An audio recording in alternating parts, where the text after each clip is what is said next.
walking alone, the streets are empty. The only thing I can see is my own silhouette. I'm getting stronger, step by step. The clock is ticking, but there's no time for regrets. I've been flying from town to town, from London to Taiwan. I've been all around the globe, trying to protect your soul. We are heroes tonight. We will fly above the sky. We are heroes tonight. Yeah.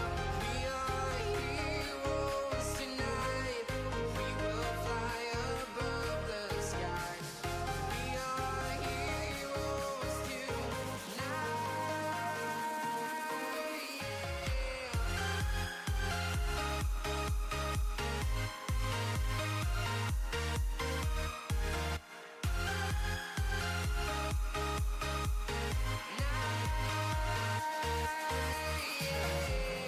Feel like a dynamite, ready to explode right up in the sky.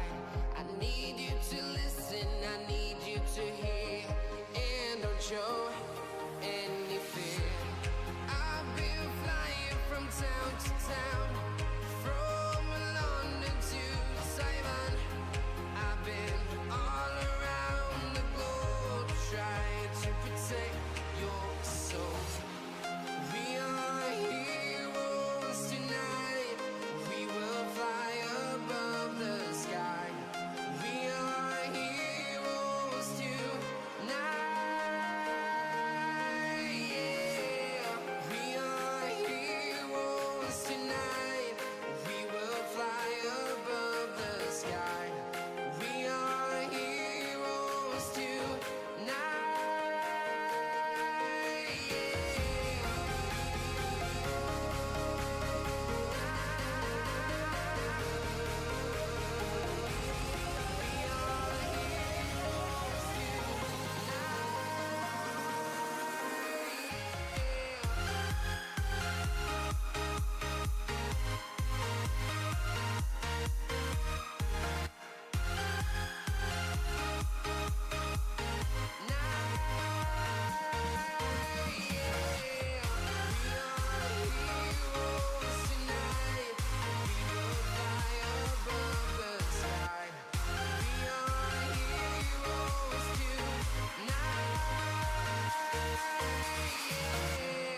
I've been flying from town to town, from London to Taiwan.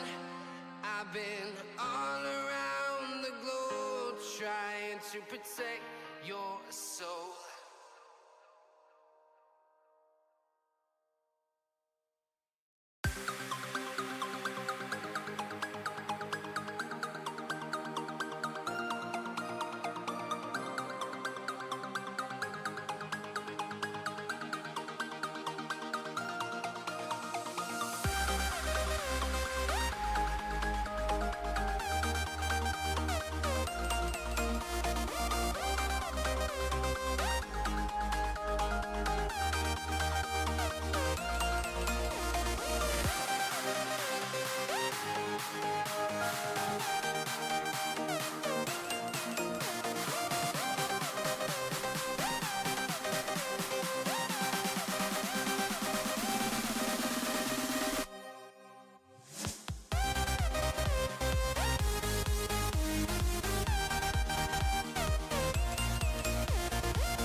Yeah.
Let's have a bit of fun till I downfall.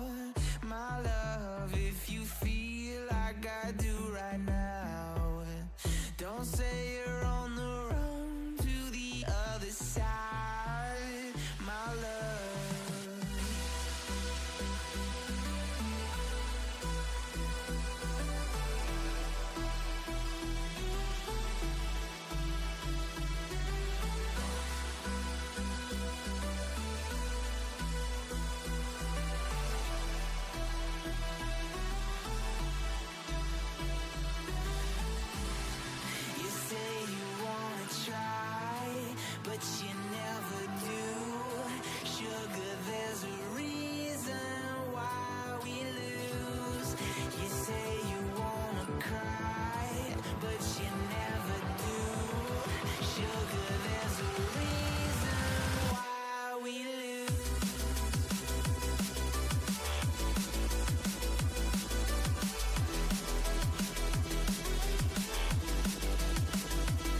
say you're on the run to the other side, my love. You say you wanna try, but you never do. Sugar, there's a reason why we lose.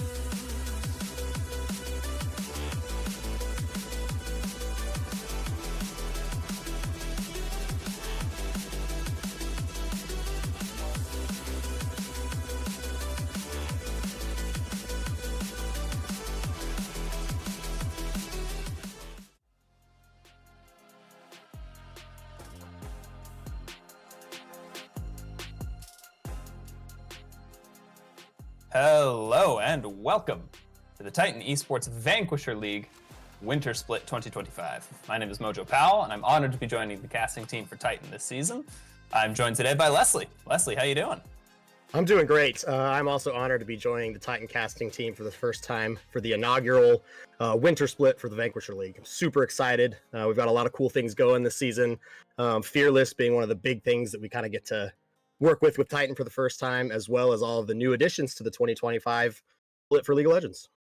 Yeah, we're set up to have a really exciting season. I mean, League has gotten more action-packed, a little faster. I think things are going to be really exciting. Tonight's matchup that we have, this is the beginning of week 1 of our Winter Split. Tonight's matchup, we have Iridescent Dawn Honeyfruit, I believe starting on blue side, versus Summit Esports Eternal Legion on the red side. Yeah, absolutely. It's going to be very interesting to see kind of what the teams do transitioning from last split to this split. You know, champ select, not only Fearless, but just the way the meta has shifted. You know, there's a lot more, like you said, it's way more action packed. There's a lot of objectives to play around, a lot of more team fight oriented and skirmish oriented champions are going to be, you know, way higher value this season. So it's very interesting to see kind of how they're going to adapt from the last season. Yeah, absolutely. And even looking at like, oh, how deep into your champ pool do you want to go in game 1? How does Fearless look? And even sort of, you know, we'll be getting a feel for the meta of Vanquisher League the further we go. But this is week 1. Like, anything could happen. Absolutely. No, it's very exciting. And I, you know, I can speak for myself. I love to see how the jungle meta, as a jungle main myself, I love to see how the jungle meta has evolved. You know, we really saw last season, it was kind of tank central, Skarner, and then Vi kind of is the only real bruiser that snuck in. You see Xin occasionally, but I'm interested to see kind of what the change is going to be. I know these two teams specifically, they've got a couple of spicy champion picks that hopefully we'll get to see them bring out.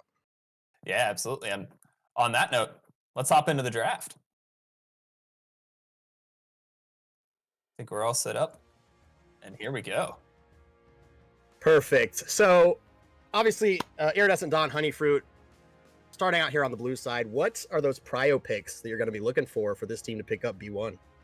I would imagine we're looking for things like Skarner, things like Rumble. These tend to sort of be the premier picks. We're looking for things with like great early to mid game team fighting, right? I want to be able to fight level 6 around Grubs or around First Dragon, things like that. I think your jungle, your top, your mid lane are going to be really important. All right. Well, with these leagues, we usually like to see kind of some priority bans, target bans for players when it comes to this first round of bans. Iridescent Dawn, we see them banning out Viego and Caitlyn so far, with Summit Esports banning out Wukong and Tryndamere. Definitely some targeted things. I do want to point out Wukong was one of the highest played junglers last split for the Vanquisher League. Something around 45 picks last season, so it's definitely a high priority for this league. And we do see Hui and Skarner, good call out there, as the final champs ban this first round. Hui, I believe, was another very high champ presence in last split for Vanquisher, and I know Tryndamere Valter is a Tryndamere player, so there it goes. Right. And Victor, going to be our first pick. Victor, do we still consider this a flex pick? It could be, but what I would say is, you know, the recent nerfs that came in at 15.2, it's kind of taken away some of Victor's early game prowess, which I would say kind of pushes it a little bit back towards the mid lane only. We are going to see J4 locked in here. Love to see some picks that go great with this. Orianna, one of my favorite champs to see with that. Yep. They are going to go ahead and prioritize that Jinx for the AD carry. Sure, I think you're seeing the Victor on blue side already. We can pick a prio AD. I know both teams play Jinx, and then maybe look for Ori on 3. I agree, I was thinking the same thing. You're going to want AP in your either top or mid lane if you're Seal, but yeah, that's a twisted fate. Interesting. Yeah, that leads me to believe a little bit. Oh, it does look like we have a caster, or excuse me, we have a recall that Twisted Fate is actually going to be Twitch. Twitch 80 carry for Mystic right there. There we go. So Twitch Lulu. How do we feel about Twitch Lulu as a bot lane? I do like the Lulu pick. What it really does is it kind of takes it away from that Jinx, that classic Jinx Lulu power pick. Definitely something that is really great in these, 5v5 heavy team comps. And with Twitch, it does still give that good agency and good protection for Twitch to kind of take over a team fight. So I tend to like the pick overall. Yeah, for sure. And back on the side of Summit Esports, we've got a Rel for Heiko going to be in the bot lane. So Jinx Rel versus Twitch Lulu. I can't imagine that's a fun lane for Jinx Rel in the early levels. No, the double range bot lane, they're definitely gonna struggle to gain prio, especially early on. Yes, Jinx has rockets, but that mana management's gonna really come into play. We do see Garen and Trundle banned for Summit Esports. I do know Valter is playing a decent amount of Garen as well, so it's nice to see that banned out. Yeah, we're getting all of his pocket picks out. Right, absolutely. Then we do see that Orianna banned to protect from that J4 combo. Zoe going to be picked out for the side of Summit Esports. Pyrosis, as we know, is a kind of a Zoe one trick. This is something he is extremely comfortable on. So it's exciting to see him to get to play that in game one.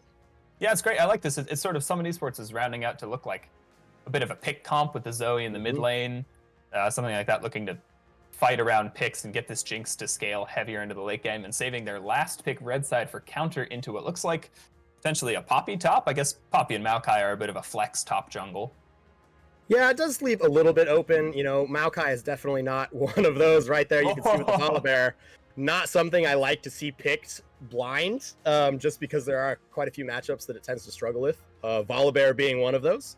But I really love the Poppy. It does block, obviously, big things for Rel and J4, and it's really nice to see them pick an answer to those, which are going to be very key engage tools for the side of Summit Esports. Yeah, it's great. It looks like actually IDH has picked a great amount of disengage, right, with things like the Maokai ultimate, the Poppy W, so they can back off, protect the Victor, maybe try and get Twitch on a flank. It does look like Poppy jungle for Zhao PP and Valter playing that Maokai top. Yeah, absolutely. I think IDH, they're going to have really great zone control, that Victor W as well. Plus, there's always going to be that fear of Twitch Invis, kind of sneaking around and seeing where they can pop out at any fight. So heavy vision control is going to be very, very important for the side of Summit Esports. So very excited to see where these teams go. For sure. And on that note, we're that excited. Let's hop into this game. All right, and the first game of our Vanquisher League Winter Split. Iridescent Dawn Honeyfruit on the blue side, Summit Esports Eternal Legion on red side. Welcome to the Rift. Let's do this. Yeah, can't say it enough. I'm very, very excited. It's really, really great to see kind of, the inaugural split, and we get to kind of be the part of this very first match that happens and see where the players start to go. So for you, who do you think won draft here? What's your favorite side? I gotta be honest, I like this red side draft from Summit. I think the J4 Rel with Zoe is going to be a really, really strong pick comp. I think Volley is hopefully a comfort pick for Gargoomba and seems like a really good lane pick. They've got a good mix of damage types. I'm favoring the Summit draft. Okay, yeah. So obviously we see them start out here with kind of a traditional 5-point. That Twitch did go ahead and get a ward in that bottom brush, that middle brush. Looks like we do have a little bit of a skirmish here from Zhaopan and Solpan, just trading blows a little bit, nothing too crazy. Yeah, a little bit of action, but thank God, Leslie, we are not seeing lane swaps. Absolutely. I know we've talked about this a lot. As cool as lane swaps are, I am ready to see some more traditional League of Legends. I do want to point out this ward in the bot lane. We talked about Lulu and Twitch really wanting to focus on that prio early. And that ward is just going to be another tool to kind of pressure the Jinx Rel and make sure that they can maintain priority on this bot side. Yeah, totally. A little too late now to get in for a bush cheese at the moment, but Heiko's already down a little bit of HP on the Rel, and oh yeah, walking into this ward, this might not be a good start. No, absolutely not. Like we said, a great way to start this off. They really want to make sure they can get the push here and hit that level 2 first. Although it does look like the side of Summit Esports, they have taken control of this wave. Hiding in that bush, the Twitch and Lulu kind of gave it up. Yeah, Borla switching to the fish bones, trying to get early priority on the Jinx there. Something Jinx can do, right? Really good at pushing all stages of the game, but early, you just got to watch out for your mana, right? I think it's really easy to over focus on lane priority and end up, oh, now I have no mana for this dragon rotation. No, absolutely. I think that mana rotation, like we said, is going to be a huge, it'll be interesting to see how well that Boro manages it, excuse me. Yeah, but I like what I'm seeing from Heiko as well. Crash down in the bush, trying to stay in the non-mounted form, right? It's the crash down is significantly more dodgeable than the mount up. And so I think trying to stay in the lower form, especially if we're not looking to trade in the early lane, that's what I like to see. Absolutely, absolutely. Something to see is you can kind of see it, really right now, if you look across the map, we actually have pushing waves in all 3 lanes right now out of Summit Esports. They are kind of really controlling this early priority. Yeah, and both junglers, we should note, pathing top to bot. So we could look for some kind of play down here. It could have something to do with why Summit Esports is pushing so hard, fighting for priority. I mean, Jinx at half mana already, 3 minutes into the game. Maybe they're pushing to look for a dive of some kind. Oh my god, and we have a first blood on the top side. Gargumba's solo killing Valter almost under his turret. Yeah, absolutely. And kind of as we talked about it in Champ Select, that Volibear Maokai, blind picking that Maokai is always a very interesting. Oh, and we have an engage here. Yeah, we got a bit of a dive into the jungle on the bot side. Xiao PP heading back. As here comes Heiko flash in. Sulpan flashing in as well. Is he going to get the kill, or is he diving a little too far? He does get it. Not going to escape from that ramp of tier 2 tower, but that's an execute. Wow, that's going to be a great turnaround there. That's and a solo give kill in the mid lane for Pyrosis as well. I think that's Feat of Warfare over to Summit Esports. Yeah, that is definitely Feat of Strength. There's a lot of action going on. We don't have enough time to cover all of it. Ooh, we have a crash down on Lulu here. Yeah, it looks like maybe a bit of a brawl in the bot lane, but I don't think it'll turn into much. Heiko slowed, trying to run away from Sammy P there. Yeah, gonna get out, but oh my god, an explosive start from Summit. Kills in all 3 lanes. I mean, that's exactly what you want to see this season. Yeah, absolutely. And looks like they're just going to try to get that wave to crash here so they can get a reset off. Got the Poppy coming down to cover. Looking for that Scuttle Crab.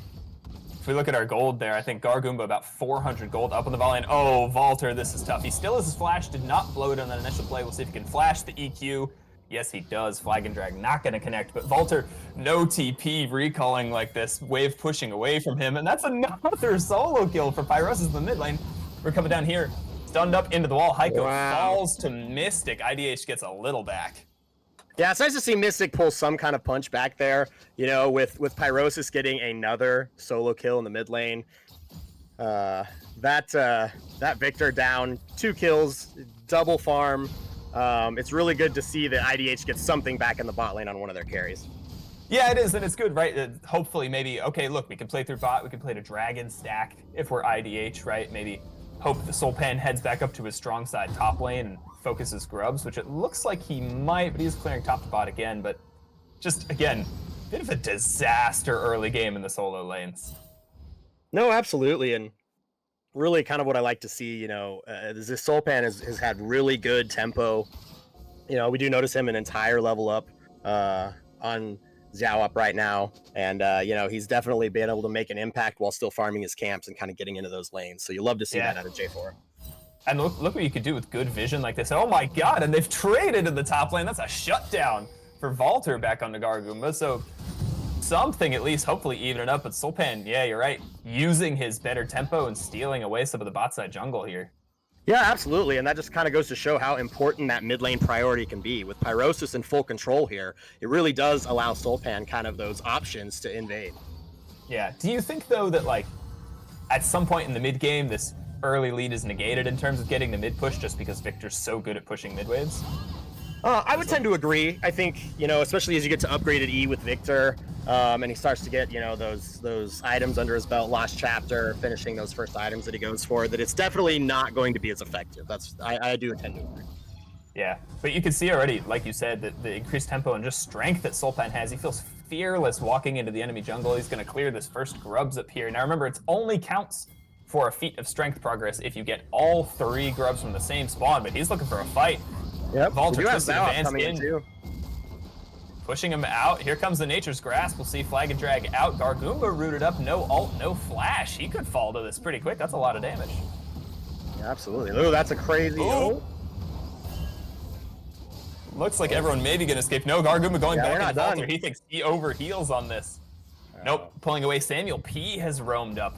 Wow, okay, this looks like priority on the grubs now for IDH. If Samuel P and Jappy P want to take that, I think they could take the other two, so no feat of strength progress for either team. Yeah, if we look to the bot lane here, it looks like Mystic just solo killed by the Jinx. Yeah. Coming out of Invis here and thinking that he can, bit off a little more than he could chew there.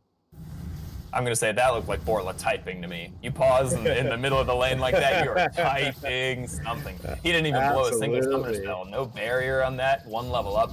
I guess Mystic, you're right, just not respecting the level up timer. Yeah, no, definitely. And that's Mystic, no flash, no cleanse. Definitely some timers to keep in mind, with Soulpan and his tempo, the ability he has, kind of in control of that map, especially with Dragon up. It'll be interesting to see what decision he makes between the rest of Grubs and Dragon now. Yeah, and look at the way that these early kills have translated into like CS leads as well, right? We're up 15 CS in the top lane, close to 20 CS in the mid lane, 20 CS in the bot lane. Like, this is a heck of an early gold lead, bordering on 2.5, 3K for some of these boards. No, absolutely. And you still look at Soulpan, and he's still up a couple of camps. He's up about 400 gold now. And he's just made a much bigger impact than Jawop has. Yeah, absolutely. And look at this Pyrosis and Heiko sort of circling up around to the bot side. It seems like they might catch Sammy P on this Lulu. A little unaware, still level 5 on the Lulu. Oh, this is not where you want to be. Pyrosis polymorph, but we got a flash Sammy P flashes it. Yeah, Mystic trying to escape into stealth. Oh, Pyrosis flashed in. I'm assuming that was just a Zoe W. Yeah, absolutely. Definitely, they Mystic able to go in that invis and kind of sneak around, dodging the crash down out of Rel there, but wow, one summoner spell down. No flash on either bot laner. Looks like we've got a little bit of something brewing, but with no wave, I can't imagine Heiko and Soulpan want to stay here. Yeah, I think they were looking, hey, can we dive this? Maybe not, but we're just going to turn back towards this dragon. That's a mountain dragon for the first one, and it would be the first objective for feats of strength. Like we said, the third grub actually still hasn't been claimed. It's just sort of sitting up there, so both teams have kind of switched to focus on the dragon. Looks like Summit's going to get this one uncontested. Yeah, absolutely. Definitely have full vision, but I do like, Jawop's strategy of, hey, we need to give this. I've got to catch up at some point, taking this opportunity to not make a bad contest and just catch up on some of his camps. Yeah, absolutely. I agree. I think, look, okay, maybe if I can get back up even in CS, we can contest the second grub spawn or the second dragon or something like Gargum, but oh my god, the healing on that bite. Yeah, absolutely. The second proc on that passive for Volibear's Chomp is just insane early on. Bit of a mind game here, we'll see.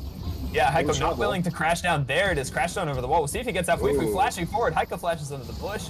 Not going to find it as the Drag comes in to save him. Soulpan now stunned up against the wall. Can Soulpan escape? Flashing over the wall himself. Shattering Strike gets him increased movement speed on the W there. This might be a double kill for the Poppy.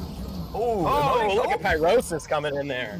Yeah, grabs one back with the long range. Zoe play. Ooh, Samuel P now asleep over the wall. What are we doing?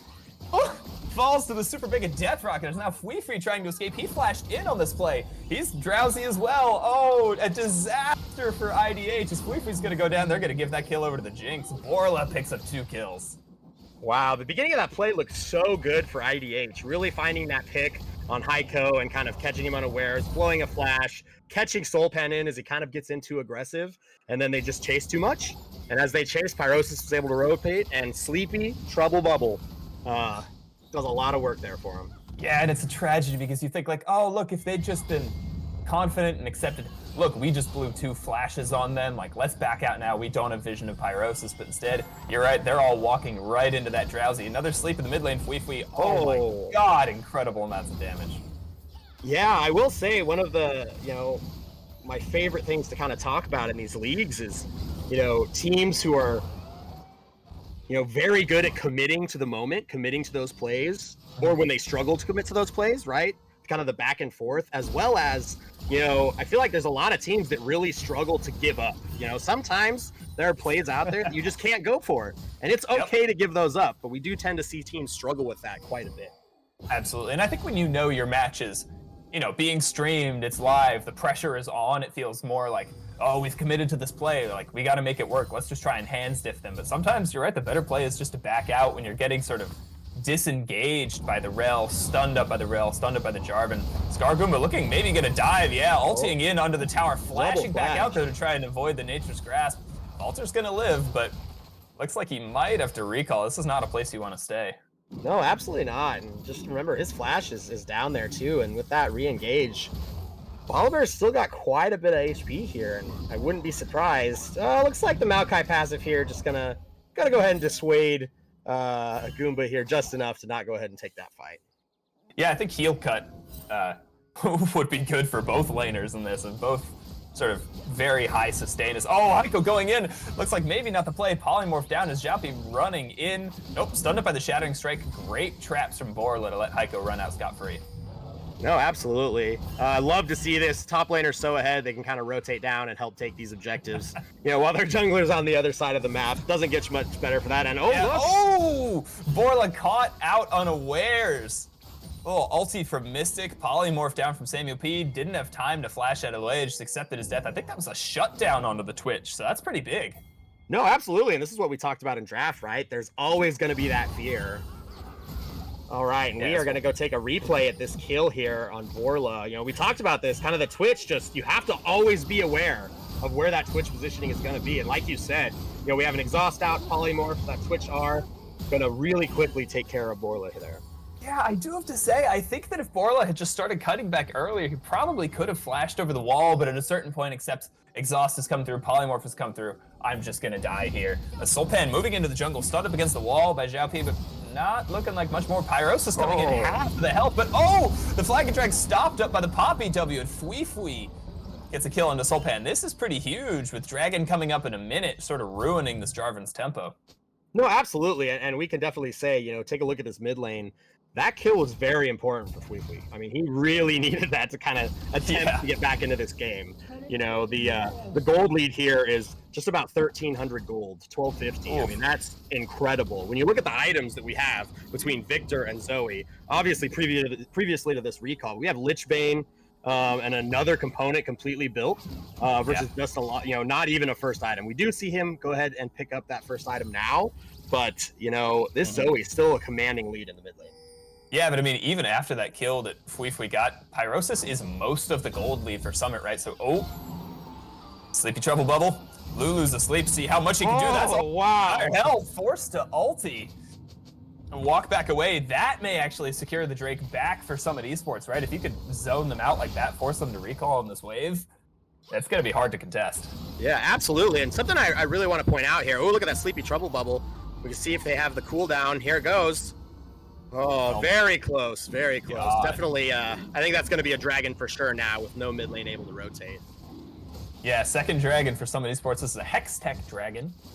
And this would be the second of the first 3 objectives for Feats of Strength. So Summit out to a pretty commanding lead on Feats of Strength. I believe they got the Feat of Warfare. And Pyrosis got him in the mid lane and gets the first tower. Not quite first tower. There it is. That's the first tower. That is Feats of Strength. For Summit Esports, you can see those boots upgraded immediately in their inventories as they're looking for potential to dive on the top side. Here, Shattering Strike. That's, again, flash down on this Twitch. That carry going to be vulnerable again for another.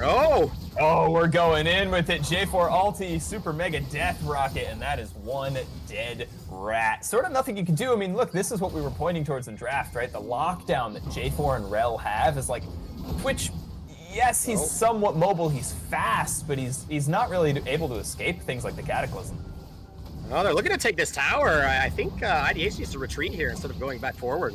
Yeah, Jinx getting excited. I think IDH really has to run. That's not when you want to fight Borla, but just pushing up, not able to get anything more, just going to push out the wave. Karga by healing about half his HP as these 2 top laners just sort of living in their own little world up here. Killed each other a couple of times, and now the action's been sort of all bot side since then. No, absolutely. And, you look at, they have 2 dragons already. They have the Feats of Strength. They really have a great opportunity to kind of stack towards this Dragon Soul as you look at no tier 1 bot lane tower, no tier 1 mid lane tower. They're going to have all the opportunities. A narrow dodge on that Sleepy Trouble Bubble. Yeah, just missed. If that hits, he's dead. Absolutely. And something I want to point out when you look at the vision control that Summit Esports has been able to maintain in this bot side river has been incredible. They have been far outpacing the side of IDH when it comes to that vision control, and I think it really shows and their ability to kind of read these plays and be ready for them. Yeah, that's a great call, because that's something that pick comps like this, and especially Zoe, right, really, really loves to see. Zoe thrives on enemies not having vision. You can get those sleepy trouble levels over walls, things like that. You're one-shotting people from completely out of vision, multiple screens away. Yeah, I completely agree. Summit doing a great job of vision controls. Looks like we're pretty much all rotating up for this Herald fight here. Importantly, though, Pyrosis still pushing a bot lane, doesn't have TP, so we'll see if Summit wants to contest this. Yeah, things to keep in mind. I mean, we didn't see it here, but when that initial rotation and that fighting over vision and its river started, Twitch was catching the wave. Remember that tier 1 tower? It's going to lead to some very important timers that we're really going to have to watch out, and IDH is really going to have to take that into consideration when they decide to take fights. Yeah, and you're right. I mean, you can see just the impact of how important it is to have that mid lane tier 1 tower down for the red side, right, where they can so freely enter, reclaim vision as blue side junglers. Oh, Heiko stunned up by the Puppy to be flash over the wall, twisted advance. Heiko looking a little dead. Nature's Grass coming in, tries to Magna Storm out. Volibear over the wall to a Vaulter taken real low. As no one falling just yet. There it is. Super Mega Death Rocket Borla getting excited into the Cataclysm. Borla resets on top of resets. The Jinx triple kill. Fui just running in here might hand over a quadra kill to the Jinx. That blows this game wide open. Absolutely. Actually going to go for that pentakill. Like you said, clean ace there. I mean, man, that was, they thought they had a pick on that rel, but Heiko, even at this stage, just with Zeke's, is going to be just tanky enough to survive and kind of allow the team to react and get over that wall. And notice, that was the 4v4. We see that the Pyrosis in the bot lane no TP, and Victor TP'd way too late to be effective. Like you said, this game is kind of wide open in Summit Esports' favor. Yeah, God, what a feeling as a mid laner, right? If you're Pyrosis, you're pushing down to tier 2, you're like, yeah, guys, just hope you win this fight. I'm going to get a tier 2, so, no matter what happens, this is pretty good for us just to see your AD carry get a pretty uncontested pentakill. You got to feel like you're winning this game. Absolutely, and I mean, you'd love to see it too, as Jinx here, Borla, getting to see that they blow a lot of cooldowns on your rel support, and you kind of get to stand there over the wall and just free hit. I mean, that's a great feeling to get to witness. Yeah, rel support who didn't even die and then flanked back around the wall, re-engaged to help him get that penta. I mean, really, really great play from the bot lane. Just sort of playing on the edge for some of these sports too. Sulpan escaping, diving back in. Gargum escaping, diving back in. They really know their limits. They're watching for this cooldown on the Jinx. They're watching for her to get excited, and as soon as she does, diving full force. No, absolutely, and I take a look at the inventories here for Summit Esports and IDH. And yes, Summit does have more income, but the control wars, we do have a fight going on here in the top lane. Looks like Goomba.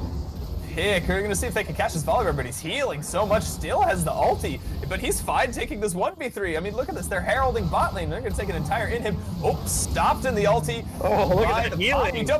He's healing up so much. They can't kill him in 1v3, as that's multiple towers down for the side of IDH. This was not worth it, you guys. Yeah. I mean, look at this. They're going to blow out 2 tier 3s. That's a lot of map pressure that you give up just to go for a shutdown on the top lane. That's an inhib, 2 tier 3s that are down.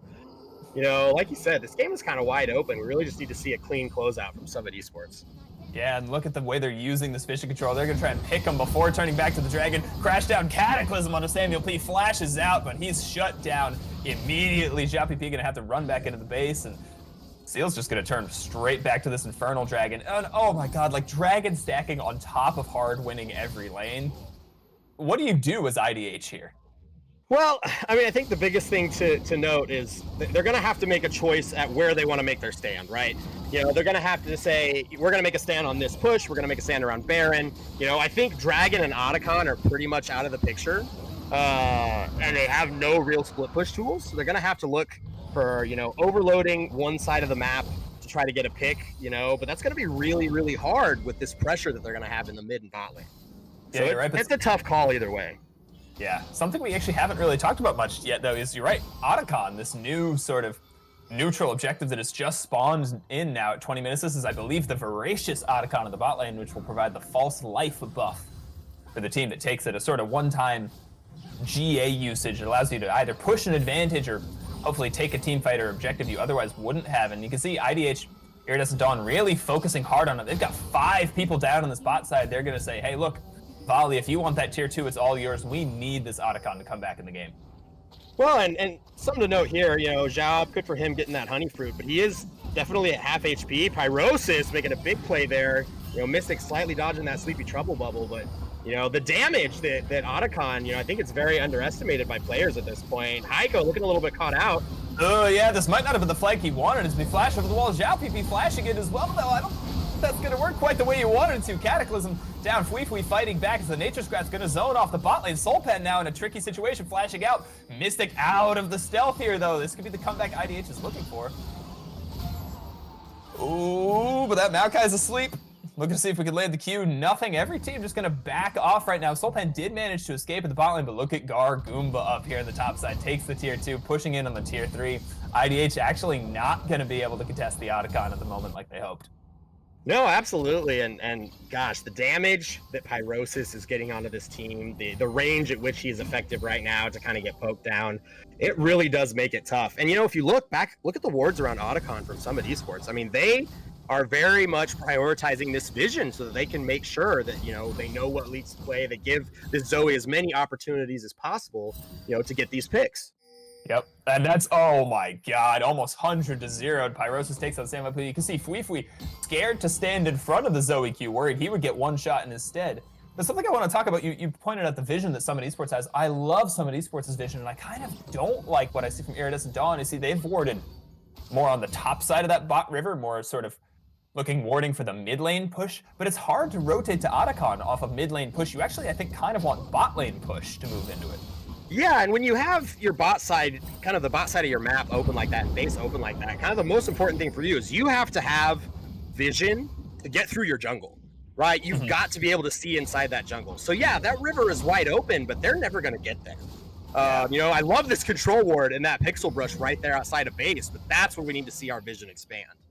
Yeah, absolutely, and especially now that Summit Esports has this false life buff, they're going to be looking to play aggressive. They're going to play up in your face, because if they die, nothing happens. They get sent withdrawn straight back to base, and sure, you get, as of this patch, 200 gold if you're IDH, but look, what you want to do with this false life Voracious Otacon buff is you want to push in. You want to take some towers. You want to blow some flashes. They're just going to look to fight here. Ulti onto Valter 88. Twitch on the knocked out, here. but Maokai looking to go down. Great Magnastorm in from the Rel. Cataclysm down, but Summit Esports starting to withdraw. Pyrosis can't quite get the kill onto Fui. You see Soulpad falling, but Goomba here to clean it up. The Volibear cleanup crew ulting in with the Polymorph. Looks a little funny, but that's a double kill. This might just be the end of the game. Looking for a triple kill here for the Volibear. No, absolutely. And I got to give credit to that Twitch there, Mystic. He had a good look. You see his HP dropping, dwindling, and he attempts to get some lifesteal off the minions to try to make an impact there. But it's just, oh, look at that! Oh, and the trouble bubble hits. This is gonna be it. Yeah, they tried their best, but Iridescent Dawn Honeyfruit is going to fall in Game 1 of our Winter Split Vanquisher League. Summit Esports taking the lead with a commanding victory, sort of forced through just great solo lane play, right? Solo kill after solo kill leads to a Nexus exploding. No, absolutely. Oh, looks like they're gonna pad the stats here a little bit. Yeah. IDH seeing if they can fight back. FPP is sort of diving in back here, but Borla untouched. Another double kill. 8-2 and 4 for Goomba. This is a bit of a... No, absolutely. That Jinx ending 8-1 and 6 as well. Just a wonderful performance from Summit Esports. Yeah, if you had to pick someone, I know it's tough. This was a team victory, domination all 3 lanes. Who would you give an MVP here to for Summit Esports in game? I think for me, I'm going to give it to Pyrosis. I mean, his absolute lane domination that he was able to kind of put forth, it opened up the game so much. You can see that, most damage in the game. But really what it did is it allowed his team, and Soulpan specifically, to kind of have free reign and movement to rotate to Grubs, to rotate to Dragon, to invade enemy chickens, to get that vision down. And that's really kind of the big key to their victory. Yeah, absolutely. And then the way that Pyrosis then played off of that vision that Soulpan was getting in the jungle, right? Finding out tons of picks onto Samuel P, as you can see there. A lot of shielding done from the Lulu, but not quite enough on himself. He was getting one tapped there at the end. No, like you said, Tyros' ability to take that lead and transfer it into the mid and late game was absolutely amazing. His team laid down great vision. I do really want to point out, the vision score from Heiko. Look at that there, and just from the team as a whole. I mean, there's some great vision. The 80 carry, 17 vision score. We've got a vision kind of beat out in every lane except mid there. And that presence that they had and the ability to kind of visualize the map and make plays it made all the difference. Yeah, absolutely. And right, there's a difference between even vision score and like well-placed vision, right? What vision is useful to us? How can we get into their jungle? How can we deny them from walking into these objectives? And Summit Esports did that really well. But I think that's going to be it for our first game. Did you guys know? Titan Esports has teamed up with Friend or Foe to bring you guys some merch for the winter split. If you want to head over to FOFesports.com, we have a 1-week promo code for our Titan Esports merch. You use the code FLASHONF with no spaces at checkout on FOFesports.com/Titan. Let's get a discount code FLASHONF for 10% off this week only for 1 week. Yeah, that embroidered sweater, it's got my name on it. I went ahead and ordered myself one of those already, so very excited. Yeah, me as well. Merch. There's the hoodie in the mail for me, but that's going to do it for our first game. We're going to take a quick break before we're back for game 2 of the Vanquisher split.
I don't know what you want.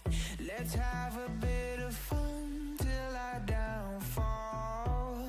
My love, if you feel like I do right now, don't say you're on the run to the other side. My love,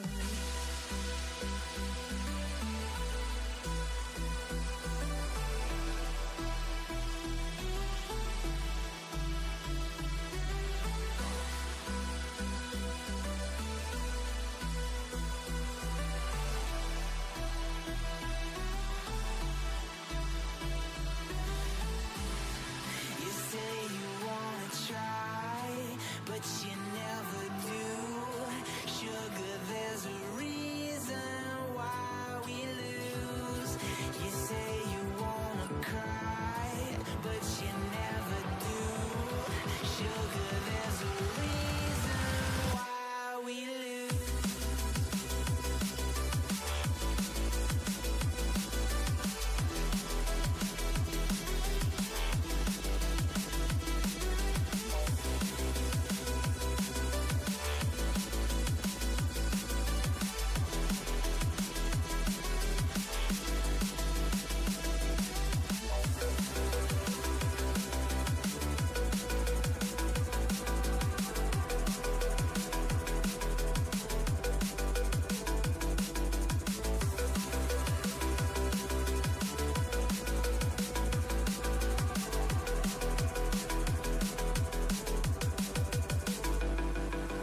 I don't know what you want. Let's have a bit of fun till I downfall. My love, if you feel like I do right now, don't say you're on the run to the other side. My love, you say you wanna try, but you never do. Sugar, there's a reason why we lose.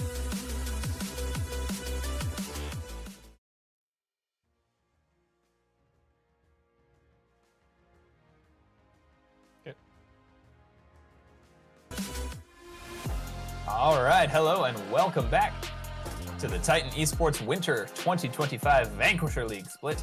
Again, I'm Mojo Powell, joined by Leslie, and if you're just tuning in, you missed a Summit Esports stomp in Game 1. Holy cow, yeah. I mean, we talked about him as MVP of the match, but Pyrosis on Zoe just took over. He really put Fui kind of in the dirt on that Victor and opened the game wide open for the rest of his team. Yeah, and I agree with what Venom said in chat, for looking at chat, said people aren't ready for the Pyrosis and Soulpan duo. It's true. I mean, the way that they played off of each other, it looked like Iridescent and Dawn, sure, they got solo killed a couple times in the early game, but there was just nothing they could do after that. No, absolutely. And something to point out is they just had really, really strong lanes in top and mid. And kind of what we were predicting to happen is that Twitch Lulu should have been able to kind of get priority and kind of control the tempo of that bot lane. But they didn't. They gave up the priority on the first wave, and Summit Esports just never gave it back. Yeah, absolutely. And that was true in all three lanes too, right? We had kills happening in all three lanes at the same exact time in Game 1, so much action. But it's going to be exciting to see what happens in Game 2 draft, because we are using Fearless Draft this split here at Titan Esports with Vanquisher League, which means that none of these champions that you've seen in Game 1, you will see in Game 2. No, I'm very excited about it. I am, the favorite part for me about League of Legends is the drafting, just all of the different ways that you can have different champions interact with each other, and Fearless really opens that up, and we get to see just how creative some of these coaches can be. Yeah, as a reminder for anyone who doesn't know how Fearless works, all 10 champions that were played in Game 1 are out of the pool, cannot be played again for the rest of the series. Each team will again get 5 bans, and after Game 2, if there is a Game 3, those 10 champions from Game 2 will also be out of the pool. So these champ pools get narrower and narrower and narrower as the series goes on. Well, and looking at Pyrosis as we get into draft here, he really kind of is a Zoe one-trick. And I don't say that as a bad thing. Obviously, he crushes it on Zoe. But going into Fearless, it's going to be interesting to see what he does on this next pick. Yeah. And if we're IDH here, what are we looking for in this draft? Are we looking to try and pick ourselves winning solo lane matchups so that we can have a little bit of priority? Or are we looking to try and deny comfort picks from Summit Esports? Well, I think kind of, as we see, the bans are kind of going the same way. You tend to see in these leagues, those first 3 bans kind of get locked in for your matchup and they don't really change. If I'm Summit Esports here, I need some confidence. We really need to kind of come out of the gate strong. So I would love to see at least 2 winning lanes. Fui, we need to put him in a favorable matchup. Being on blue side, the best thing is you're either you got to prio pick him something very, very big here early on. You really want him to have some confidence going into this, especially after that Game 1. Yeah, and what I'm seeing here in terms of ban differences from Game 1 is that when Summit was on red side, they felt they had to ban, I believe, the Skarner, right? Mm-hmm. Which is a very popular B1 in major regions around the world, but not this time. Instead, we're first picking Dr. Mundo. Wow, that's crazy to see, and something cool to note is the last split for fall 2024, Dr. Mundo was actually the most picked top laner for the entire split, which is kind of a crazy stat to me. The Olaf going to be locked in for IDH. Oh, looks like that's okay. Yeah, looks like it's going to be the Varus there. Switched on our screens, there. But it is what we said, right? They're looking at a B1 Skarner for Soulpan, which is again, it's similar to Jarvan in the way of we can play aggressive, we can skirmish really heavily. That ultimate is so powerful, and Ashe there as well for Borland. It looks like Varus Morgana potentially for IDH. Yeah, so something cool I do like to see out of Summit Esports is Skarner, very strong pick here from Soulpan, gives him a lot of agency. He's got a really decent clear. He allows yourself to run flying. He does have some playmaking ability, which after seeing, kind of on the Jarvan, really great that he's going to be on that. And then from Borola, we do really want to see that, high priority pick in Ashe for that great laning phase. We do have Rakan and Morgana picks. Yeah. So I'm excited to see, a jungler myself. I loved Morgana jungle. That was a great time for me. So it would be very interesting to see if we're going to see this, in the hands of Xiaoop, or if Fui is going to take this Morgana mid lane. Yeah, this does sort of imply to me a Morgana jungle. I mean, I guess we'll see as we go on. LeBlanc now banned it from IDH. This is something during the break that Leslie and I were talking about. Pyrosis' second most played champion after Zoe is LeBlanc and then Aurora. So really now they're saying, hey, look, you didn't pick mid on 1, 2, 3. We're going to try and pinch your pool. No, absolutely. And like we said, he performs on the Zoe very well. What is he going to do as he gets less and less comfortable as his champ pool is narrowed? The Galio, this team comp, very interesting coming out so far. A lot of CC. The biggest thing to note here is the amount of lockdown that this team has right now with Rakan, Morgana, Varus, Galio is going to be absolutely insane. Yeah, and there we go. We do have the Dr. Mundo. Looks like that's probably going to be Dr. Mundo top for Gargumba. And we'll have to see Pyrosis saving it all the way until last pick, what he's going to pick for mid. We're looking for potentially some kind of AP threat. And okay, wow, that's a Swain. They're saying, look, if you're going to come into us, I'm going to pick Swain. I'm going to have this massive AoE drain. Well, yeah, and then the Dr. Mundo is going to be a very intelligent pick as well, just that passive, really allowing him to kind of fend off the initial engage. But Olaf going to be locked in, really trying to stick it to that Dr. Mundo and kind of control that laning phase. Something that I do want to point out here for Summit Esports, they have some pretty great pick potential from range. We're going to have that Enchanted Crystal Arrow, Bard R, the Stasis is something that is kind of underestimated as far as getting that pick and kind of allowing your team champions like Skarner and Swain to get in close and really kind of layer in that CC. So it's going to be very excited to see this. And it is, like we predicted, Zawop, Morgana jungle. I love this. I am a very big fan. That's the most interesting thing to me here, right? Is the Morgana versus Skarner jungle matchup. Like Morgana hopefully sort of power clearing. And we'll see, though, if she has the same impact in those early mid-game skirmishes around Grubs, around Dragon, that the power pick of Skarner does have. No, absolutely. And what we're really going to see, something to point out is, that first clear, it's going to be very important to see, if Zhao Up can really take advantage of the clear speed that Morgana is going to have. And if she can, kind of get rotated first and make some plays early on. But it does look like we're about ready to get into game number 2 of the Vanquisher League Winter Split. Very excited here. Who do you think has won draft for game number 2? Oh, it's a tough one. I mean, these drafts are so interesting. I'm gonna have to give it to Summit Esports again, though, because I look at this Iridescent Dawn comp, and I don't know exactly what it wants to do. Whether Olaf wants to go in, and I guess Gallia wants to go in on top of that. Yeah, I think they want to go in, but I don't really know that I want to go in to a Swain and a Skarner. No, I can agree with that. Something, and we're going to see kind of how the build goes with Mystics specifically. But something to kind of keep in mind with both teams is overall, they're pretty low damage teams. I mean, this is a very interesting setup. You don't have a ton of high DPS. You think of Varus and Ashe kind of as more utility type AD carries.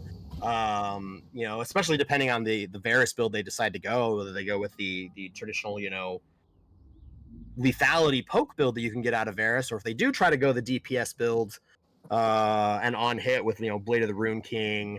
It'll be very interesting to see what decisions he makes.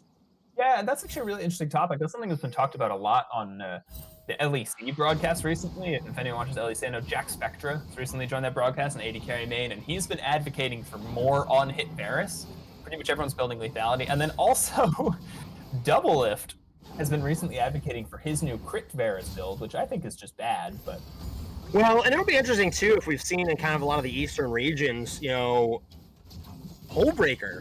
is making a kind of big appearance when it comes to AD carry second item. It looks like we have Valter and Gargumba taking a little bit of trading back here at level 1 in the top lane.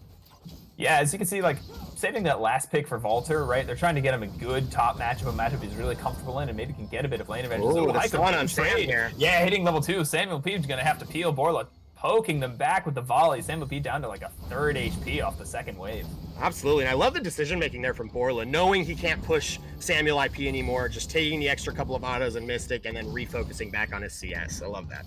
Yeah, but that's just it looks like just sort of bad knowledge of level up timers, or just maybe not focused on it from Samuel P, right? To be standing up that close to the minions when clearly you're losing the push. Bard's gonna trade heavy on you. Well, and something I want to point out, I mean, we talked about the vision control that Summit Esports kind of had over the entire game, and we look now, under 3 minutes into the game, and Aiko, again, getting these deep wards in and really trying to control vision, getting some early damage here onto Mystic. Kind of a poor trade for him. Yeah, and you're right, that ward that Heiko plays is a certified deep ward with the new deep ward rune, right? I saw that thing has 4 HP. Yeah, no, absolutely. And I think, you know, the ability that Heiko has displayed for his kind of vision that he's been able to get for his team, you know, putting him on a champ like Bard really gives him that agency to kind of move throughout the map and get that done.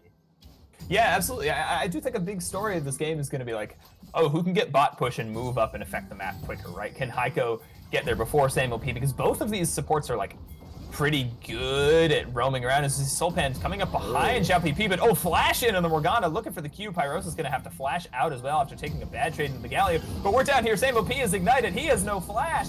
That guy is dead. To the Bard of the Ash. Mystic and Borla trading off here.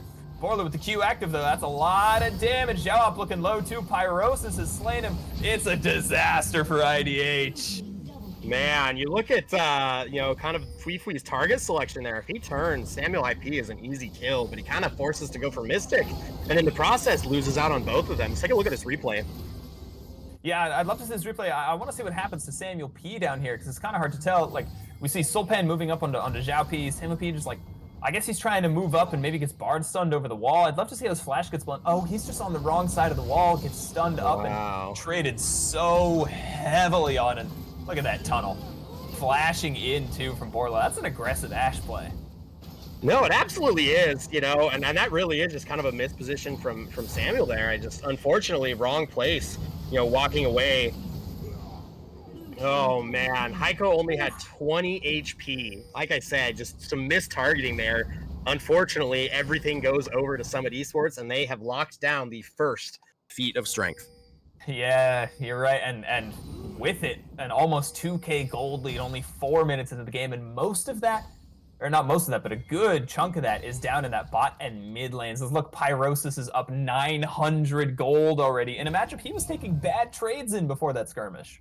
Yeah, the one silver lining I do want to point out for IDH is Walter is in a much better position than he was in game one. He's going to be at 14 CS right now. He's got a huge HP lead, and he's kind of got full control over this lane right now. Yeah, and look, that's what you want to see from a red side, right? An R5 top lane pick is you hope that they could get lane domination this way. And once he hits level 6, gets that access to that Ragnarok, he's going to be even more of a threat. See, Samuel P going in a little bit of a trade onto Heiko here, but this Bard's pretty quick, not in much threat from Mystic.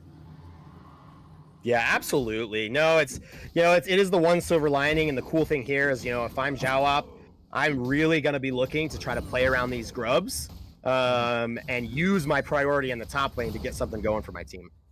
Yeah, there's also something to be said for waiting for that Galio level 6, seeing if you can get the heroic entrance, and then like trying to abuse the fact that Summit Esports bot lane used all of their summoners in that last fight, whereas Mystic kept his up as, oh my god, this just looks unplayable for Garguma. Hits level 6, might be able to heal back up and avoid this potential Morgana dive.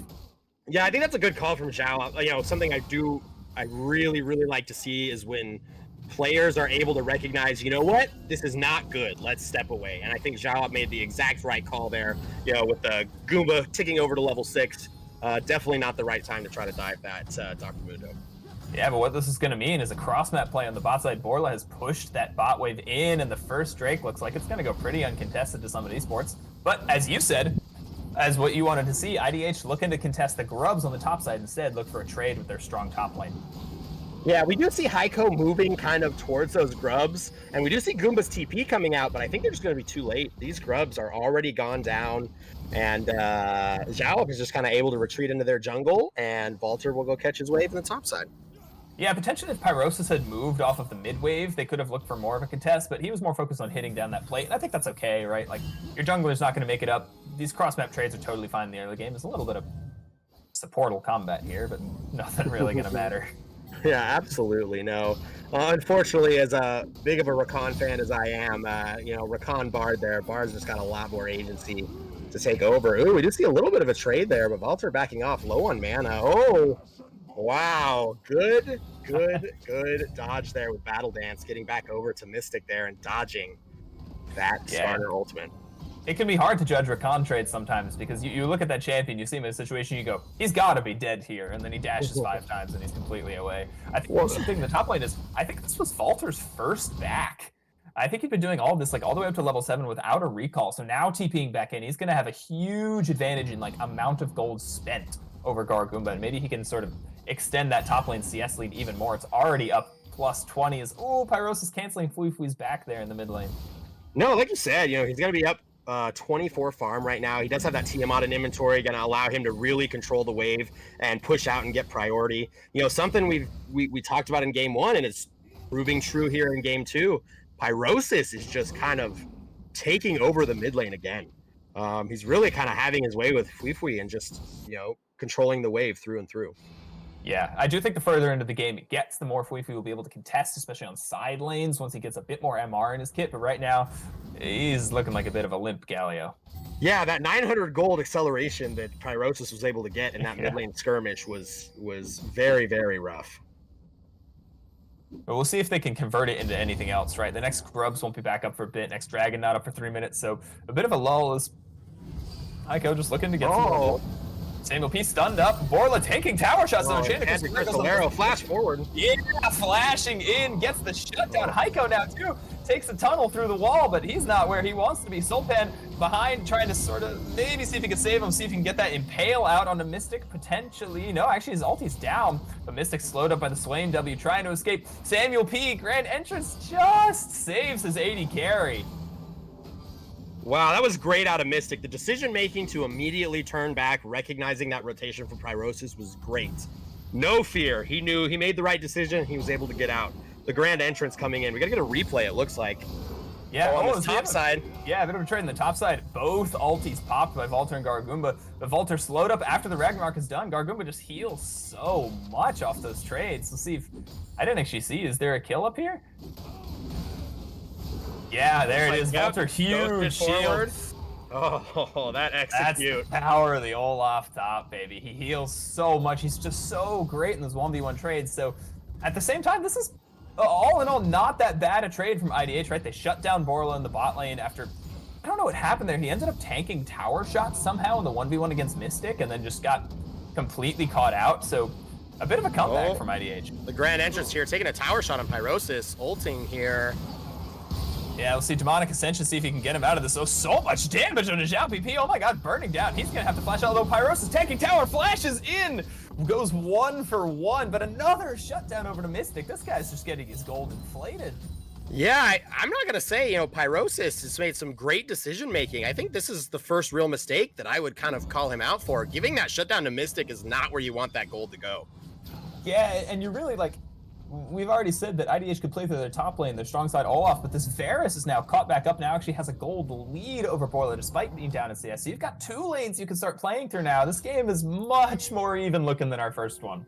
Well, yeah, and despite, you know, the faster tempo from Skarner in that first clear, you know, Zhao being a little slower, he's caught up in camps as well. And he still has his bot side to go up after these, but it looks like they are going to kind of move over towards Grubs and get some vision set up. Both supports. The contest here looks like a really interesting. Borla and Heiko moved up as, stunned up. That's a great bar Q. Sulpan trying to go in. Zhao PP a little low. Sulpan not quite looking for the Impale. Enchanted Crystal AR gets blocked by the Black Shield. As here comes the Galio coming in. Suppression on the Morgana, though. She's going to fall pretty quick. Fuifui's in a bad spot, dashing back in, but Borla kiting it out, slowing him down. We'll see. Seems like he's going to be able to escape here. As Mystic now coming in with all the gold. Valter's here on the side, too. Popping Borla. There goes the Ragnarok. He falls. IDH turning a bad fight around into a good one. Yeah, we'll see if the Skarner on the top side getting pinched out here by Mystic and Fuifui. They're just going to let him go. You know, Fuifui definitely a little low on HP, but they are just going to get the push back there in the mid wave and take another look at these Grubs. Yeah, but it's so interesting to see who gets these Grubs, right? Because Morgana died in that fight, so she's only coming back out on the base now. Sulpan here, but actually doesn't have Smite. So might not even really be able to contest Valter on this as they're looking kind of low. Oh, great Bard ult. Here comes Sulpan trying to see if they can get him. Double stun into the wall. Oh, but the first one down is actually Sulpan. Demonic Ascension in there, though. Pyrosis standing in the middle of everyone, draining them up. Zhao PP just respawned, and he's going to get sent right back to the fountain. Samuel P ignited, flashing out. Mystic no sums. That's a pullback. Oh, on the Q from Heiko on the other side. It's another disaster for IDH. Yeah, and I don't know if we can get a replay of this bot side, but, you know, Fui TP'd to the bot side to try to stop Pyrosis' ultimate and missed it, or his teleport and missed it. Look here. Part of the new Pyrosis starts to season changes. Yeah. Right, maybe not knowing exactly the timing. Oh, dashing in and doesn't even get the taunt off. And that's so horrible. And now you're stuck Galio on the bot side, right? Unable to push that wave in for much, but we've got some maybe action coming back in on live. Nope, as the Grubs. So, yeah, I mean, actually haven't reclaimed yet. Yeah, no, I mean, the thing to point out there, like you said, the channel reduced from 4 seconds to 3 seconds. And that second made all the difference. You know, and if you're IDH, I would almost challenge that fight's so important. I think I would have wanted Fui to just teleport to the fight. You know, if you give that bot tower and win that grub fight, I think you're coming out on top there. Yeah, I completely agree. I mean, Valter had such a huge amount of gold, and Mystic did too, but they were unable to play, right? Because they didn't have the front line there to sort of protect them from Pyrosis and things like that. I completely agree. I think if we had TP'd into the fight, we might be seeing a different story here, but instead, Summit Esports gonna look to take those grubs up about 2K gold almost over IDH in another strong start. And once again, all of that gold, all of those kills are on Pyrosis in the mid lane. Absolutely. I do want to take a look at items here. You know, so we were talking about the builds that Varus was going to go and kind of trying to really understand that both teams are low damage, but Wild Arrow is going to be the first go-to on Varus, saying that, hey, I'm going to go a DPS build and I'm going to try to pump out some damage. Yeah, look, I may come to regret flaming it as we got a little action here on the top side. Red side has slain the mountain check up there, but Valter solo killed Pyros on the top side. Enchanted Crystal Arrow stun into the wall from the Ishtal Impact. Zhao PP trying to run away. Impale down in. Mystic flashing back out, but we'll see Borla kiting up. Gargumba has gotten into the fight. Oh, and a phenomenal Bard ulti. These IDH members are falling. Wow, Samuel P trying to escape. We'll see Gargumba just gonna tank up that tower. It doesn't matter. Hits him with the OK emote. Dragon claimed for IDH, but all the kills go to Summit. Yeah, luckily Valter was able to get that solo kill, and he's gonna get some plates here, potentially look to pressure that tower. Fui kind of caught out of that fight. Ultimate up really didn't make an impact. You know, Galio, the tools that he has is gonna be really key to them being able to win these fights. So when he's not there, you know, as we see, IDH really struggles. And I'm gonna be honest, like, I don't know what fight you're winning if it's not that one. I mean, I know that Valter is the strongest member on IDH, but Pyrosis is even stronger, and he wasn't in the fight, right? And if we can't take that 4v4, you're right, we're not using the Galio ultimate at all. Pyrosis up here trying to defend the top tier 1, but that's a tough look for IDH, down now even closer to 2.5k, almost 3k gold, only at 14 minutes. Right, and I think it speaks to, you know, you go to that fight, like Mystic, you know, having to flash early in that fight and then being unable to dodge the Skarner ultimate just made all of the difference in getting that damage. Like I said, very low damage, the only damage on the team kind of taken out, and the fight just goes downhill from there. Yeah, and I want to bring it back to what we were talking about sort of before that engage happened, though. Actually, this Varus build, I may end up eating my words as I did, and you can't quote me, say earlier that Doublelift's crit Varus build, which is this, starts with Unitall Wild Arrows, was, I believe I said trash. But we'll see. I understand it, right? Mystic thinking, hey, look, we're not a very high DPS team comp. I'm going to need to pump out the damage to push through this Skarner, push through this Mundo, push through this Swain. Like, that's a very tanky Summit Esports. So I see the logic is their first tower falls to Valter on the top side. This Olaf's getting pretty big. Absolutely, and I think, you know, as much as I love Lethality Varus and the ability to burst out teammates, when you look at the items that Skarner and Mundo and even Swain are going to be building, all of that health, I mean, it really doesn't give you an opportunity for that build to be good. Yeah, absolutely. I mean, I completely agree, but I guess he's just thinking, look, I need to be the one to do it, right? Morgana's so far behind us. Oh, it might be caught out as well as Zhao PP. Oh, Black Shield falls too quickly. Ishtal Impact into the wall, and he falls to Pyrosis. Pyrosis is 6th kill. Now Fui stuck under the tower. Bot tier 1 is going to fall. Red turret has been destroyed. He's rooted up. He is stunned up. They try to get the kill over to Borla. Not going to work. Sultan takes it, but that's 2 quick kills to Summit. Yeah, absolutely. A little bit of maybe confusion or, you know, maybe a missed call out, but, you know, Zhao kind of pathing towards the top tower instead of pathing towards Fui, you know, definitely would have had a better chance together than apart. Yeah, as they're looking to go for it again. Ishtal Impact Enchanted Crystal Arrow. Mystic cleanses one, can't cleanse the other. Impale brings it back, and Pyrosis somehow gets the kill again all the way from mid lane. That Swain W proving he has a higher global impact than Galio. Well, and we talked about, Pyrosis and Sultan impacts. Ooh, Gargumba getting some top here. Yeah, we'll see if he loves a 1v1, or 1v3, excuse me, as you saw in the last game as well. He's kiting back down towards the Bard. Heiko stunning up Valter, hasn't used the Ragnarok yet. I don't think anything much is going to happen. But oh my god, we're taking a tunnel. That might be a little bit too deep. Heiko flashing out, Ragnarok in. Valter loves those. He's going to clean up a kill onto the Bard. Probably. No, he can't get it. As here comes the Galio ulting in. Gargumba steps up just too far. Heiko flash in from Fui. Heiko falls. That's 2 big shutdowns to Fui. Great comeback play for IDH. You can't run into an Olaf like that.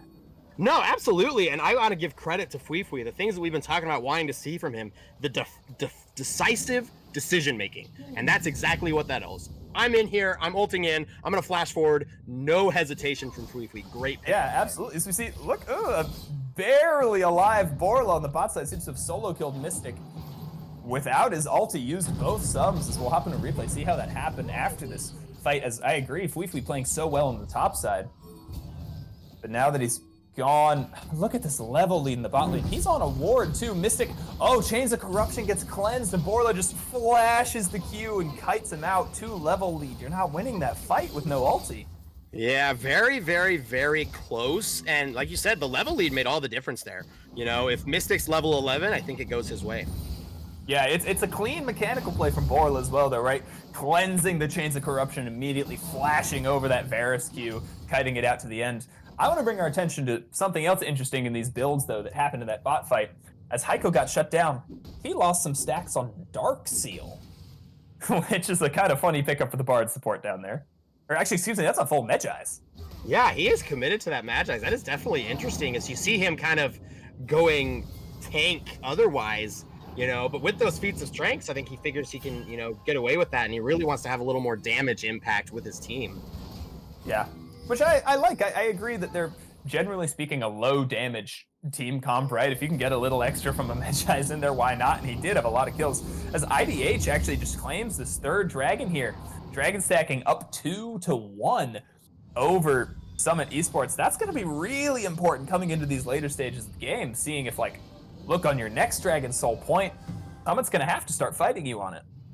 Yeah, absolutely. I do want to point out, though, that the downside to giving up Rift Herald here is Otacon is up in just over a minute and a half. Mm-hmm. The priority that you can create with this Herald, especially when you have such a strong solo laner in Pyrosis, they're going to have to be really careful and watch out for that. Yeah, absolutely. And it does look like Otacon will be spawning on the top side of the map. Not sure which one it is yet. I'm going to guess with this kill count, it's probably Voracious, but as sort of seen in most solo games. Looks like the Santa Crystal Arrow in the mid lane on a Mystic didn't really achieve much, half health under tower, but no Ashe ulti. But gotta be honest, even at this point in the game, not even 20 minutes, but that thing's on like a 30-second cooldown. Yeah, absolutely. I do want to give a little bit of a shout out, just some better wards, or excuse me, continually better wards out of Summit Esports than IDH. You look at that vision control in the top side, and they're continuing to take control in that. Looks like Valter is going to go ahead and get that bot tier 1 while they're kind of pushing and fighting for vision here. So a little bit more towards IDH, only down 3.3 gold right now. Yeah, and that's a good thing about these summoner spells on Olaf, right? A lot of people are tempted to take Flash and Ghost for the lane phase sometimes, but Teleport and Ghost is going to allow you to make these kind of cross-map plays, right? He's been really effective as a split pusher, especially with that Ravenous Hydra pushing out these lanes. He's gotten top tier 1 by himself and bot tier 1 by himself. A lot of that gold is in that Olaf, but he could TP into fights. He could still team fight, which is not what Olaf is particularly known for, but if you're going to win this game, you're going to need to run at them as well. Mystic is slain Heiko somewhere in the bot side jungle. Mystic looked like he was stuck in a Bard ult at the end there, but Heiko maybe a bit too far up without mid push. Yeah, it looks like that Chains of Corruption was used. Definitely, yeah, look at this. Yeah, we have IDH controlling some vision, some things we've been very critical of them so far. Looks like they're going to go ahead and control this banana brush here. Yeah, using the planes to see Heiko wants to walk back in here and set up, but he's out back on the map first. He sort of misreads his team's tempo, and oh my god, he gets blown up by Mystic. My thoughts on this Varus build may be changing. That was a surprising amount of burst damage from the Q, considering he's playing crit Varus. Yeah, absolutely, and it looks like they are going to go ahead and just start up this Otacon. things to note there.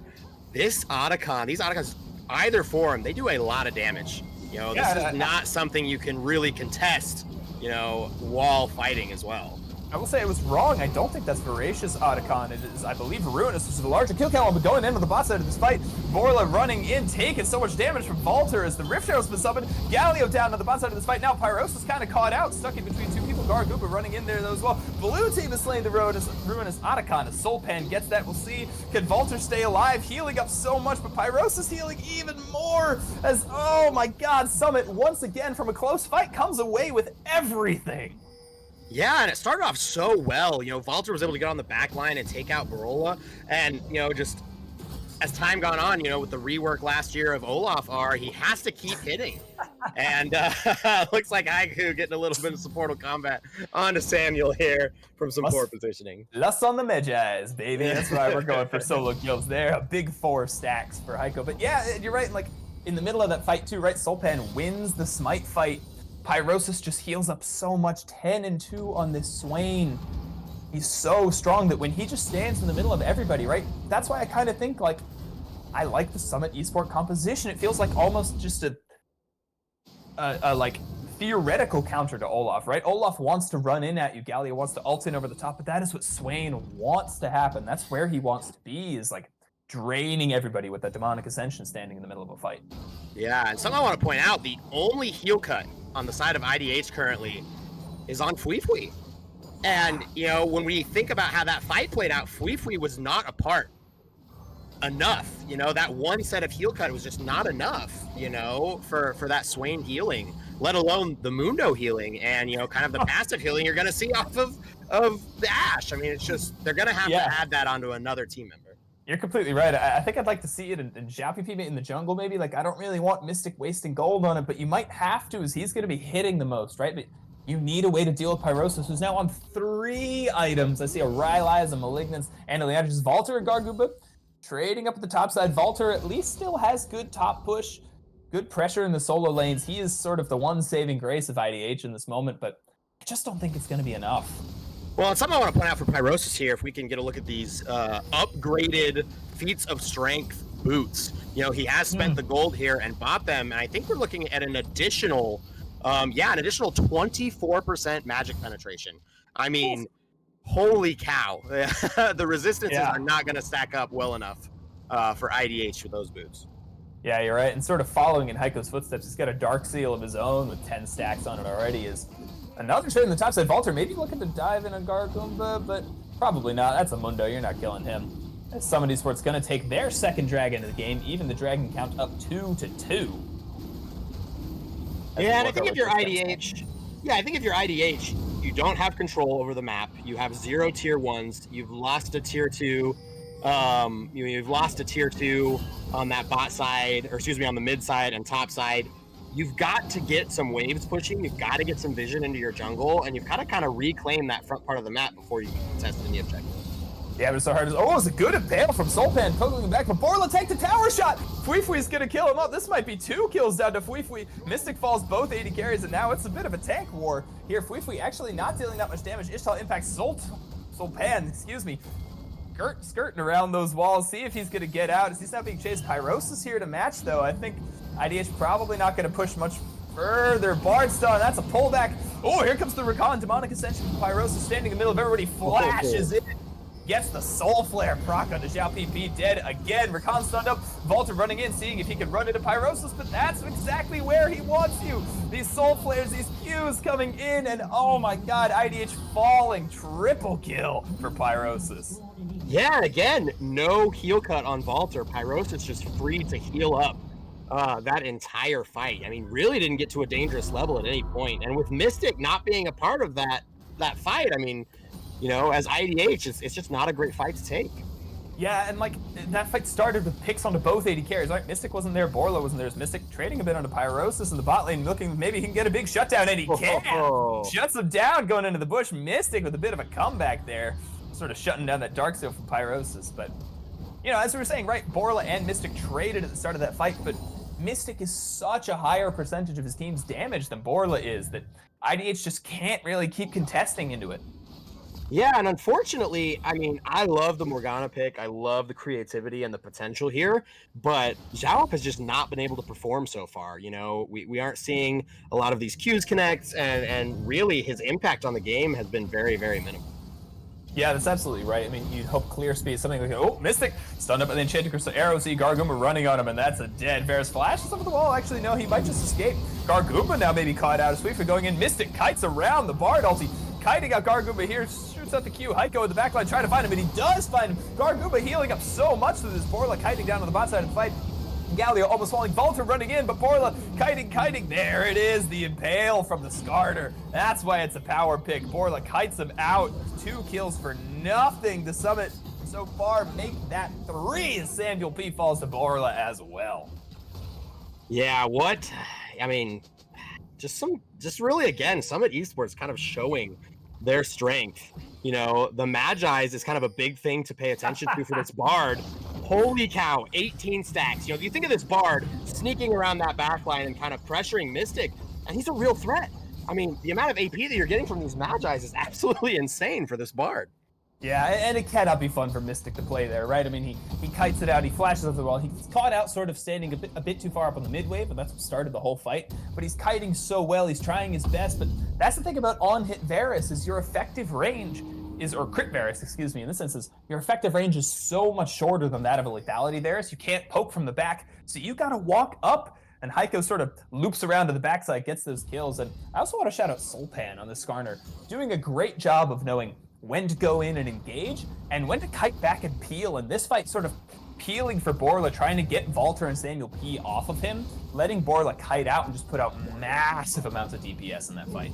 Well, right, and you look at his build, the traditional Skarner build actually provides quite an amount of damage, you know? I mean, looks like a little bit of a skirmish here.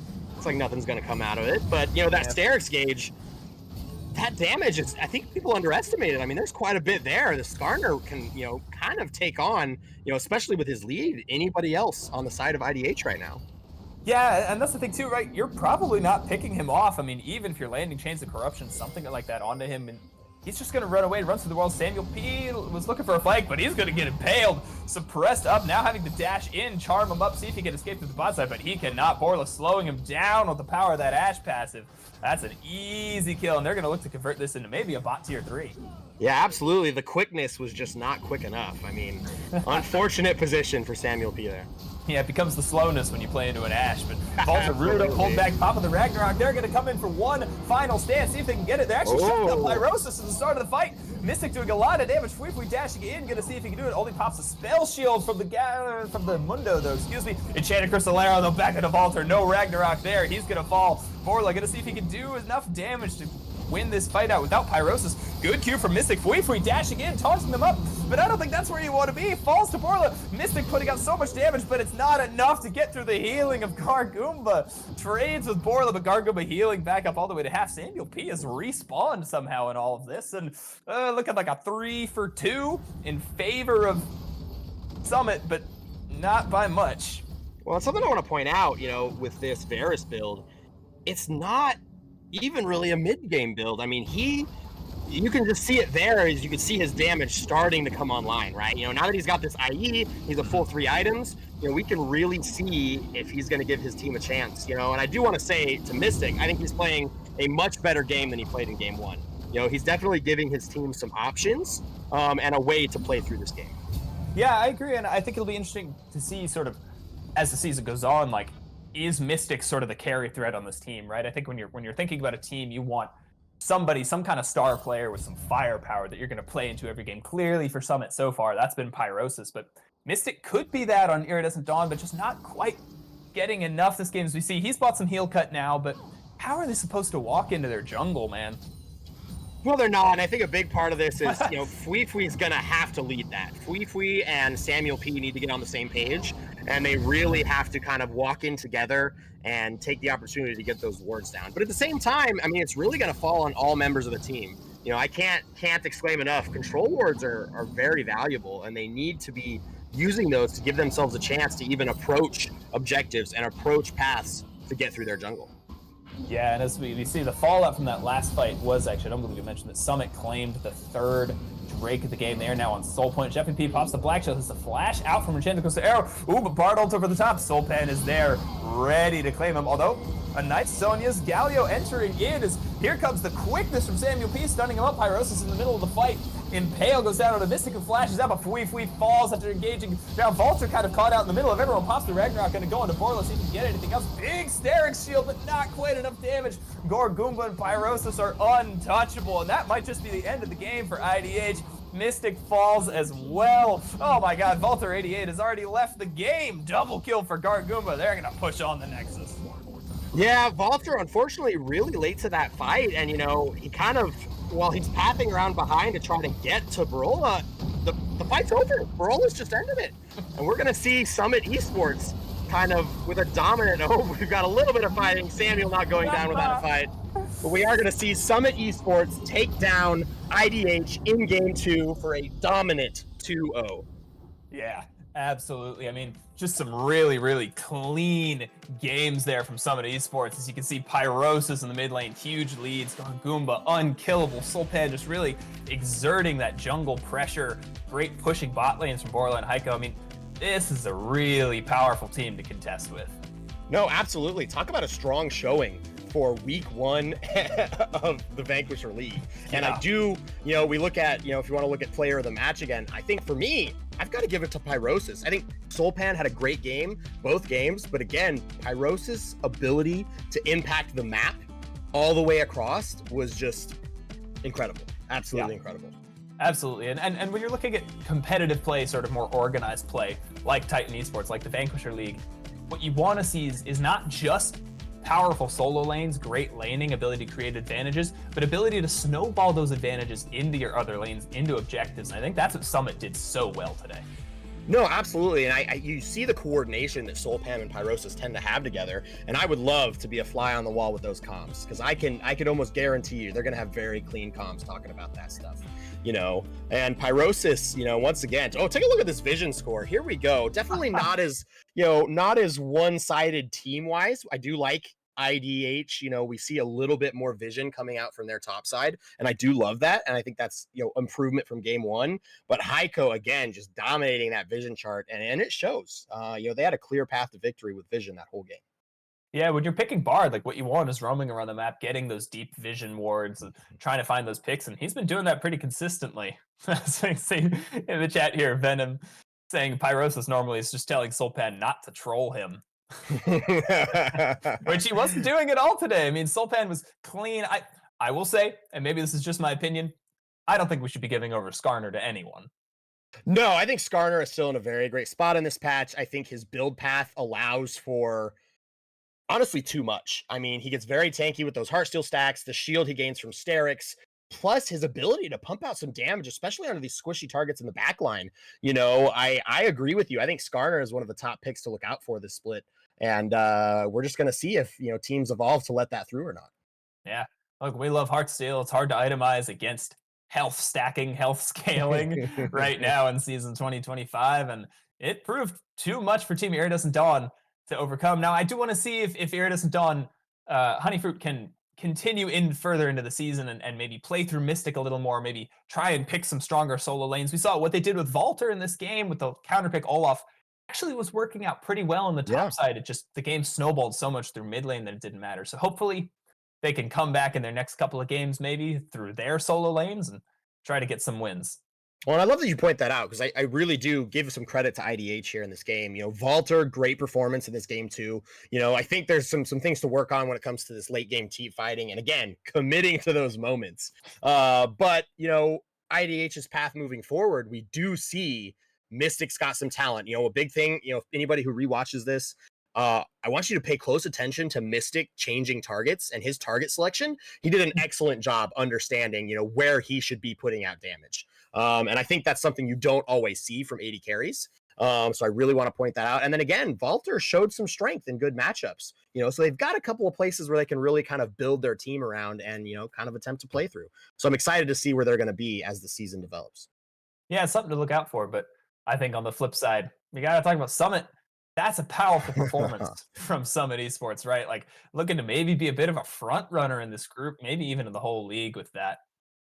Yeah, no, I would absolutely agree. I think obviously we don't know what the other teams look like, but Summit Esports coming out completely dominating these first two games. Pyrosis and Soulpan definitely proving that they are going to be a mid jungle duo to watch out for the split.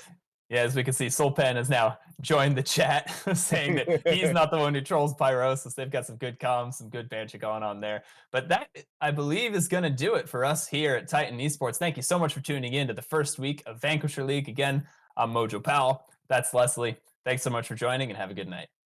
Thank you guys so much. And as we leave, we're going to go ahead and pan over one more time. Titan Esports, friend or foe. We're going to go ahead and show this discount code for you guys with the Titan merch. Flash on F. Faker said it for everybody. That's the only place to put your flash.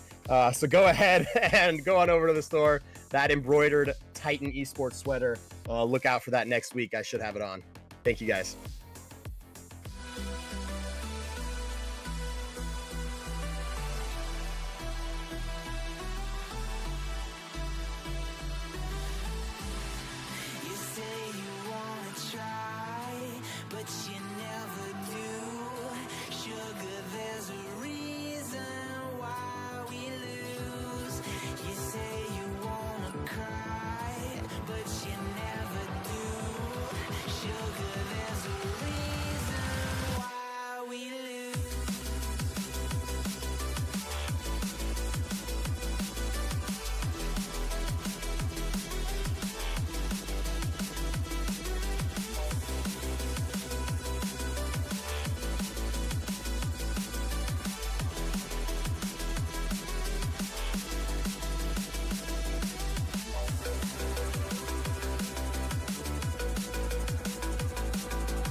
Let's have a bit of fun till I downfall. My love, if you feel like I do right now, don't say you're on the run to the other side. My love, you say you wanna try, but you never do.